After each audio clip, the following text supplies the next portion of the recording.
Hello and welcome to the boat shed. Today we are going to be rebuilding this old Nilsson Maxwell Windlass. Well, at least we're starting to. Now this is the top half. We're actually working on the bottom half. It's probably easier if I just show you. Why don't you follow me?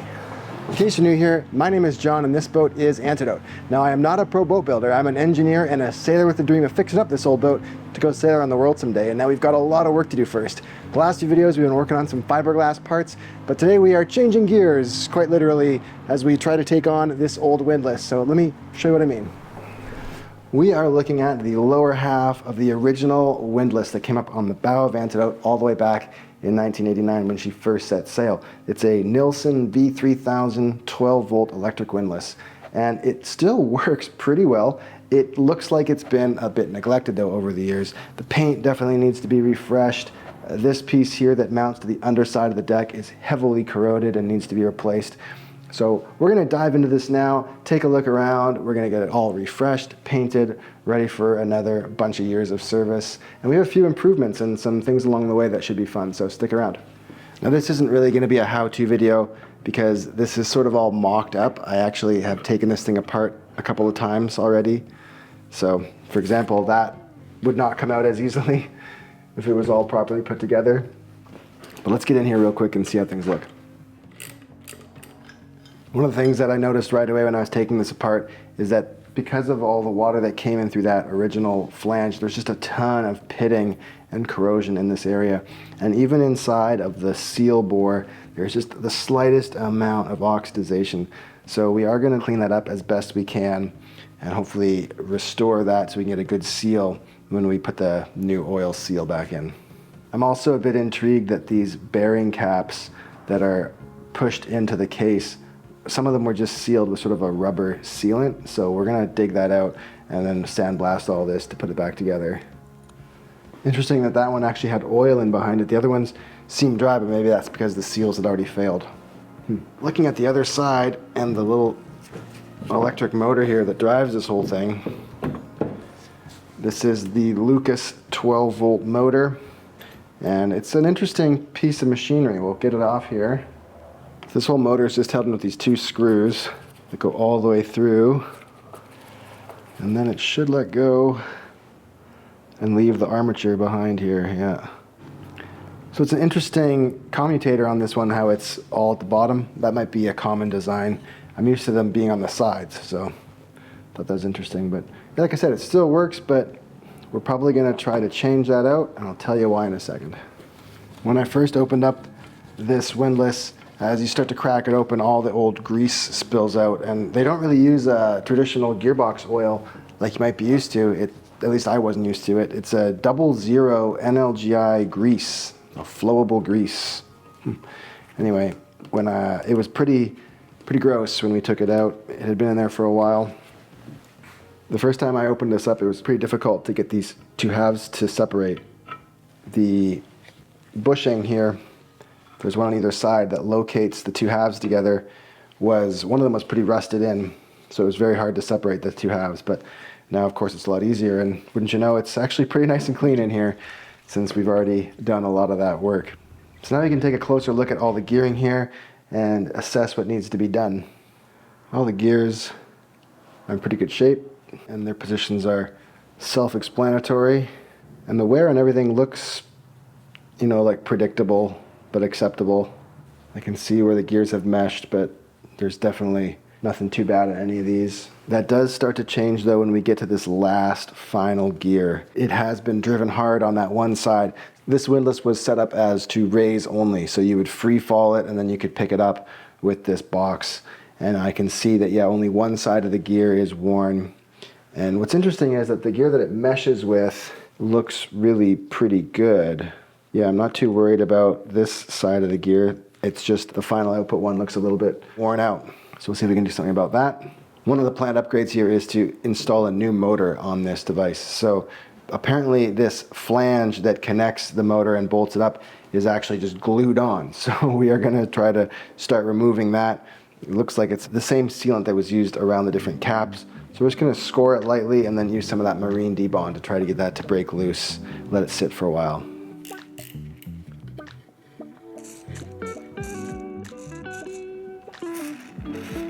while we're waiting for the debond to soften up that silicone and let that part go, let me show you what I'm planning to do with the rest of the windlass. So incredibly, Nilsson all the way over in New Zealand, they still make parts for these old gearboxes. So they're over 40 years old and they are making brand new gears, and they'll even make you the cases for those should you need a new case. I don't really want to know what those cost, and probably need to add some tariffs to those now if you're shopping in the United States at least. But let's open this up and see what we've got from them. Well, this first one is a fun one.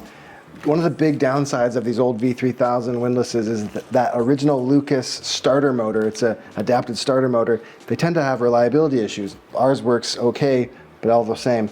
So one of the big upgrades here is to get a new motor for it, and this is awesome. This motor is actually a 24 volt DC power plant. Oh, and it's heavy. So this now will be the heart of the machine. It's based on the SEMA, I think it is, but it's got a specially adapted plate here, and it's supposed to fit onto the windlass reasonably well. Very excited to get this fit on there. This motor is also wired to run in both directions, so that's an improvement over the original. So we could, in theory, run this up and down, whereas originally it was gravity drop, electric retrieve. Very cool. And now in here we should have a bunch of spares. Oh, this is going to be critical here. So here we have a new deck plate. This is replacing the one that we have that is fully corroded. This is all billet now, and it's anodized black, so it's really pretty sharp looking. Got a bunch of seals. Nothing too special there. We've all seen these before. A couple spares in here too, just in case. These are the locating dowel pins that help the two halves go together. And we ordered these because the original, it was actually pretty rusty, so you can kind of see some wear on it there versus the brand new one. So fresh parts to go inside there. There was one more small box that came, and that is this guy. And in here we have a brand new final output gear. So this will completely restore the function because all of the teeth now are super healthy on both sides. So compared to the original, you can see there's some wear on these teeth on the one side, so this could really only run in one direction. But by putting this new gear in, I can restore it to two direction if I desire. So that's really exciting. And then we are going to dress up the box, repaint it. AkzoNobel is helping out with some of the paints for that. And then of course, what rebuild would be complete without a little help from our friends over at Bolt Depot? They've sent over a bunch of hardware, including these very handsome silicone bronze carriage bolts, and these will be used to hold the business end that runs the chain down into the lower unit here. Really great solutions here, hopefully, to all of the problems that this unit was having. So let's get it cleaned up now and start getting the machining work done to get that motor housing put back together. So the first thing I want to do is to get the motor mount reestablished, and so this plate that's on here now needs to come off. Apparently this is just glued on. There's a couple of press fit threaded inserts that are in here. They're going to get pressed out from the back. We'll do that first, and then hopefully we can get this plate off. This captured bolt will come out. Let's try and get that over with and see how it's looking.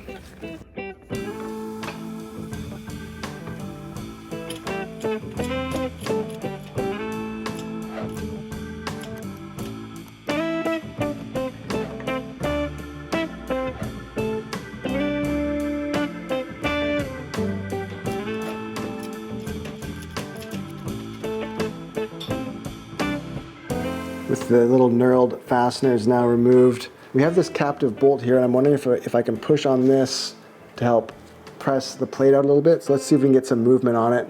And if it starts to budge, then maybe we'll press it out from the center port here. But I just want to be really careful I don't bend anything.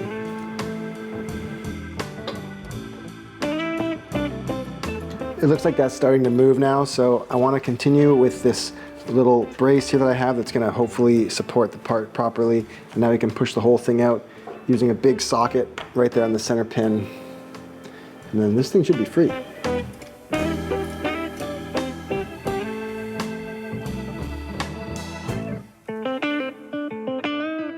It seems to have freed things up pretty well, and now it's just kind of finger tight. And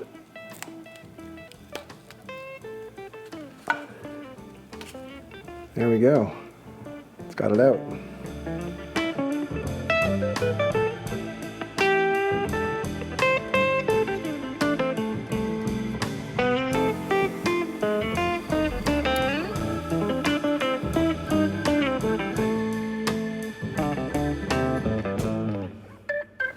face for the motor mount is now all cleaned up, at least reasonably so for what we want to do here. So we're ready now to see if we can mount the motor on here. And so this fits really well over the motor itself. I can see they've designed that to go right into this old housing. And now there's going to be 3 screws that hold it in that are countersunk from the back. And they've sent this paper template along to try to locate those. But what I'm seeing is that this is not really a great resource probably for getting the holes drilled, because the holes are just a little off center. Be fine for a gasket, but it's not going to really work for locating the holes. So what I want to use is these little locating pins. These are not going to show up on the camera. So these pins thread in to the holes on the motor, and then they'll give a little quick punch that'll locate the center of the hole, and we'll be able to transfer them into the part itself. We'll do one to start, make sure it works well, and then if it looks good, we'll use the bolt to hold it still, mark the other 2, drill them. And it looks like the motor is designed to have 4 mounting holes, but there's just too many landmines in here with the old bearing shells and some of the old mounting holes. So 3 screws is going to do the job.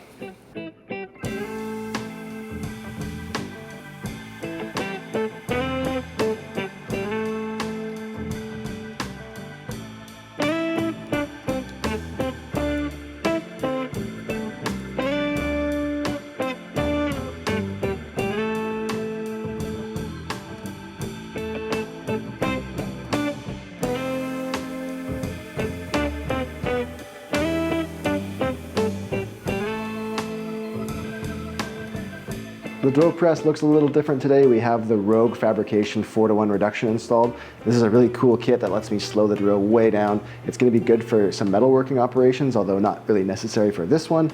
It is something that I can bypass, so it's a cool kit, and I'll put a link in the description down below if you're interested.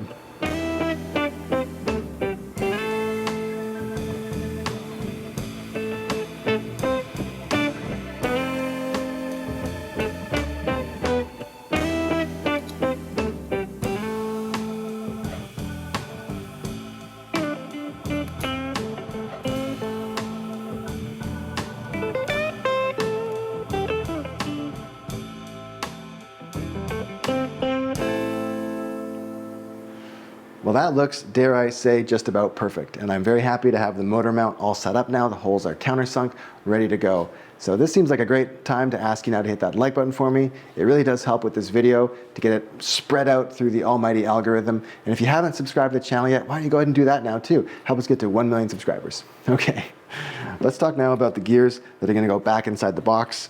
You'll see here that they ride in these needle roller bearings cases. And these are just off-the-shelf parts. They're a few bucks each. I ordered up some new ones, including a couple of spares just in case I mess one up. And we're going to press these out and reseat them. And the reason for that is that there is evidence of some leakage past them. You remember when I pulled some of the silicone off, there was some oil behind there. So the manufacturer recommends reseating them in a retaining compound. So we're going to use this one here. This is the 638. If there's other ones that would probably also work. That one I have tested and worked with, and it's very strong, and it's supposed to seal everything on the right side, prevent any loosening and cracking from vibrations. So hopefully it gives us a long service life. I really do like these roller bearing shells because they help the gears run super smooth and transmit a lot of load with very minimal wear. These gears are still in really good shape, so replacing them is probably not necessary, but for just a few bucks each, it seems like the right thing to do. Now before I press these bearings out, I have taken some pretty detailed measurements of how far they sit up and down inside the casings, so we can hopefully get these back in the exact right places. So we're going to start by just cleaning the surface with the All Grip T0115 wax and grease remover. That's just going to get the part clean, and then we'll put it in the sandblaster and get some of this oxidation removed, because we are going to be fixing some of the pitting and just the paint in general. Now you only have about an hour after you sandblast to get everything done. It's not going to be possible.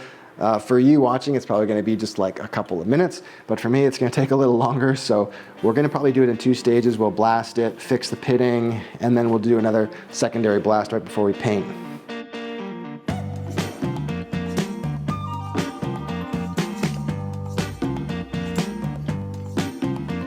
Inserted some screws from the back just to make sure that none of the sand gets into the threads here, and then I want to focus on this oxidized area, so I've put in one of my seals here. We're going to sacrifice one of the spares just so that I have a good way to protect the bore. I don't want to change the size at all. We'll blast this down so we can put a little body filler in there. There's a couple other little weird spots that have some pitting, not a big deal. We'll just fill those too while we're at it.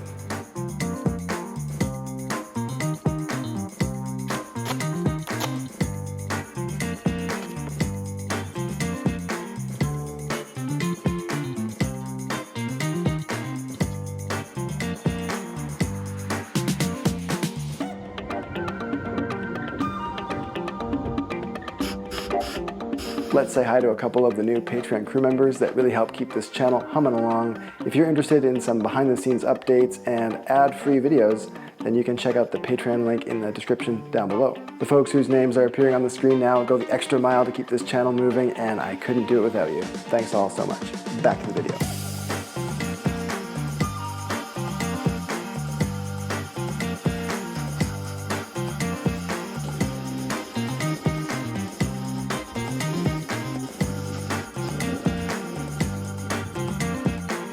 It definitely looks a little bit worse than I was anticipating. As we were blasting away there, some of the pockets just opened up as the metal has obviously weakened due to corrosion.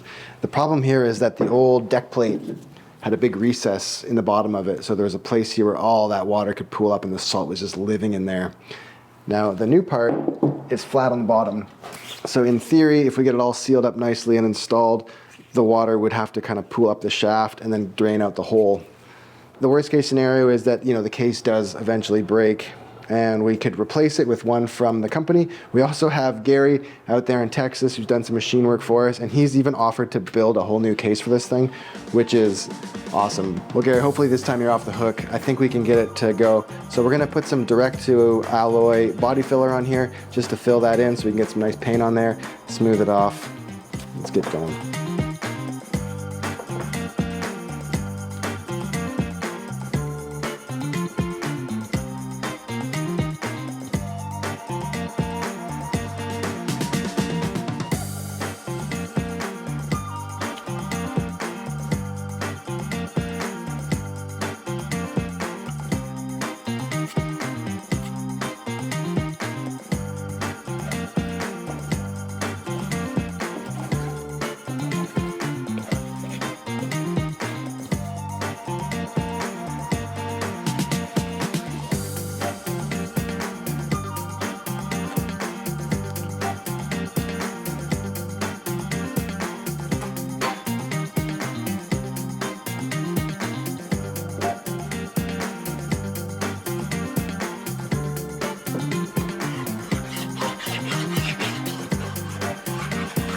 Well, this case half is ready for primer now. I decided to press these bearing shells back flush with the case so that when we go to paint, we'll have an easy way to keep the bores clean for pressing in the new bearings.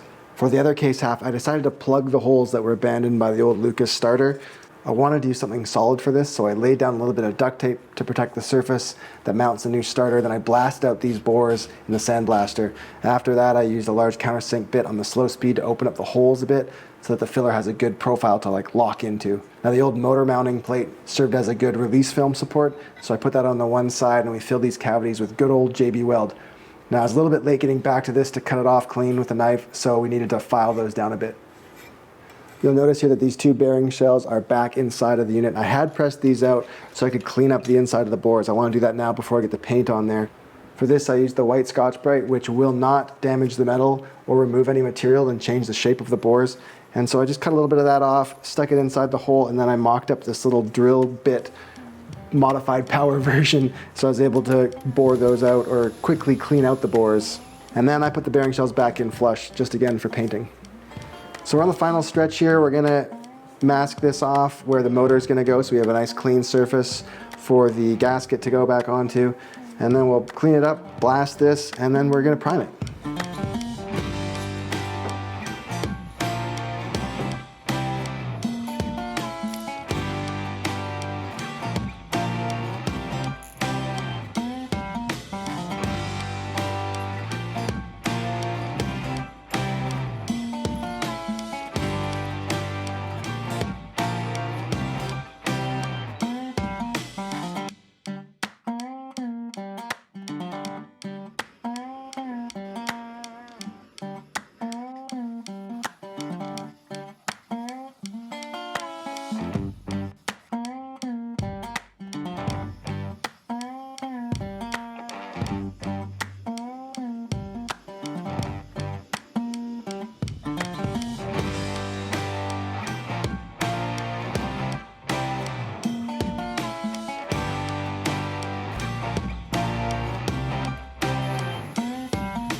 That's the first coat of Interprotect on now, and it came out really well.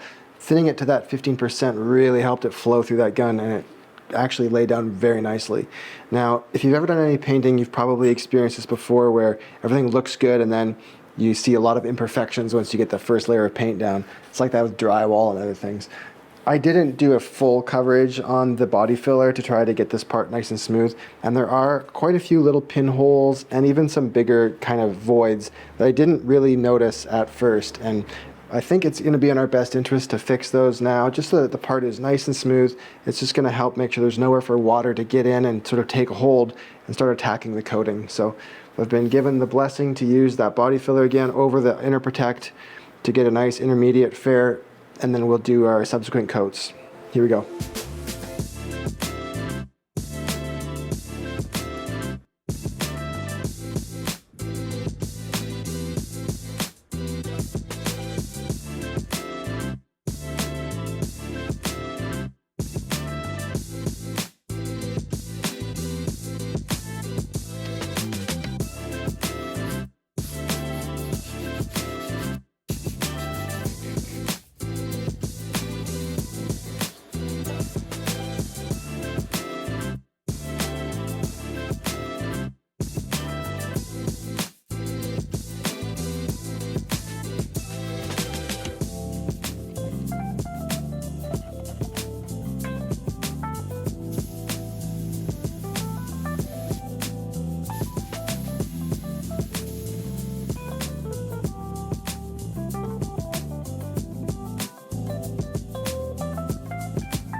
On this part now we have sort of 3.5 coats of the Interprotect, because the first one I did sand down a bit and then we did 2 kind of heavy coats over that. Now I did kind of nick it up here a little bit as I was cutting around these old bearing shells, trying to make sure there's no paint bridging, and I did that a little bit early. So I was probably about 5 hours in. It was definitely not leaving like a fingerprint, but it hadn't fully hardened yet. So with the Interprotect you gotta wait 24 hours before you can really handle it. So lesson learned there. But man, I really like working with this stuff. It's an amazing product. It sands really well, and it's gonna be great for any kind of waterproofing you wanna do, fiberglass, metal, things like that. So hopefully this aluminum part now is really fully protected. We're gonna press out the old bearing shells now, and this seal that we put in sort of as a sacrificial seal. We'll put all the new parts back in, and then this half is ready to go almost.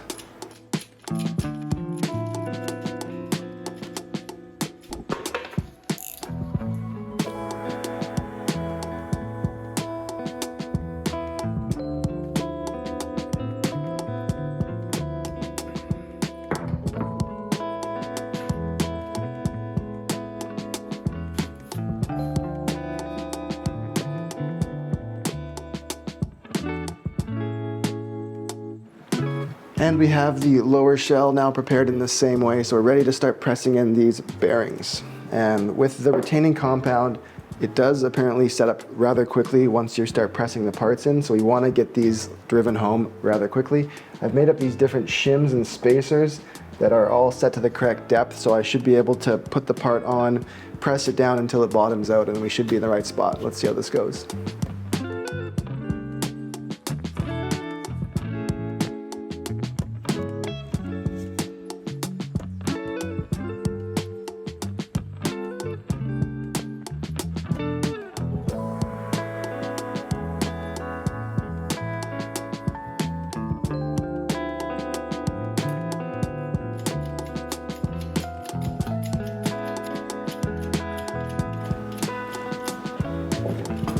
Got the first one in, and I think it worked pretty well, but it did really bind up. I actually thought I was done, and I measured it and I was way off, and so I had to drive it the rest of the way, and it actually kind of broke free doing that, so it had kind of started to set up. It still kind of looked wet when I pushed it through, so hopefully it's cured up okay. Gotta work fast.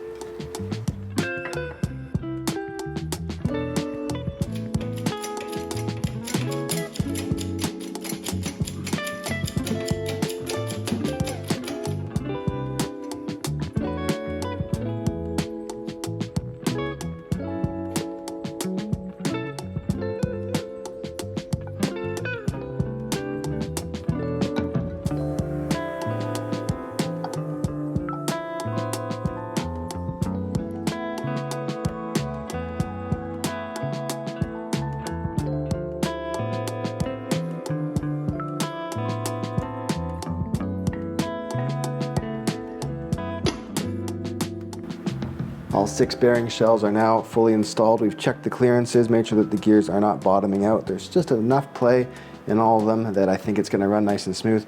I don't know how long it takes for that retaining compound to cure up, so we're gonna leave these probably for at least 24 hours. And then I wanna come back and seal over them with something. I'm still not sure what I'm gonna do for that yet. I have a little test bed here that I mocked up of different depths of holes from 0 inches all the way to a 1/4 inch deep. And I'm trying Honda Bond as one option. It's an RTV that I really like to use. And then I have Life Caulk down here that is a product that is sort of like a hardening rubber, and it's supposed to be paintable and flexible, so that could be a good option. It's also oil resistant to cover these over, and I can sand them.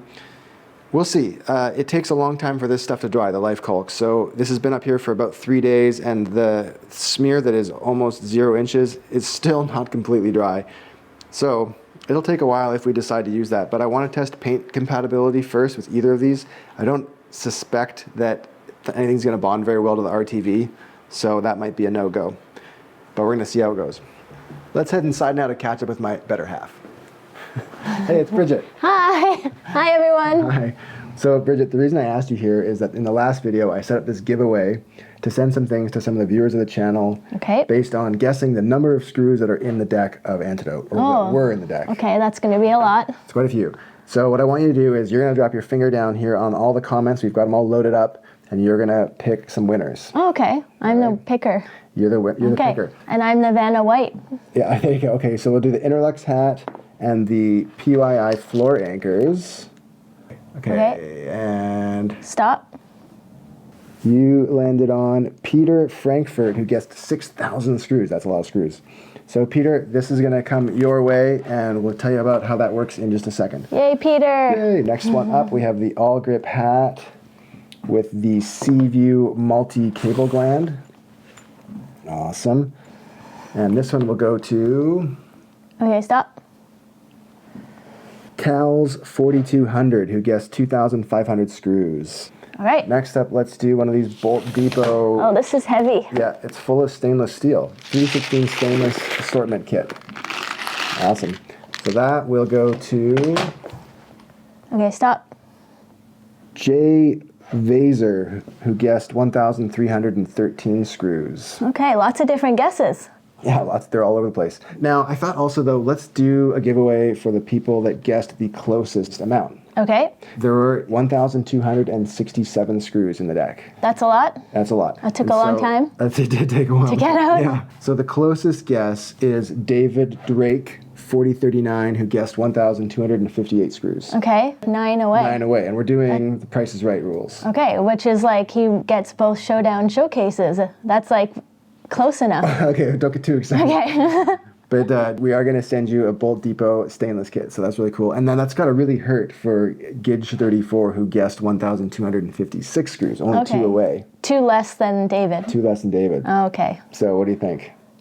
I think he should get some too. That's pretty close. Right. That's pretty amazing. That's pretty good. That's two pretty close guesses. Okay. So we're going to send those 2 people. And so what you need to do is get in touch with me by sending me an email. We're in the description down below. You can find that. And let me know that you think you've won. And then we're going to confirm that you are who you say you are. And we'll get the stuff sent out to you. So that's very exciting.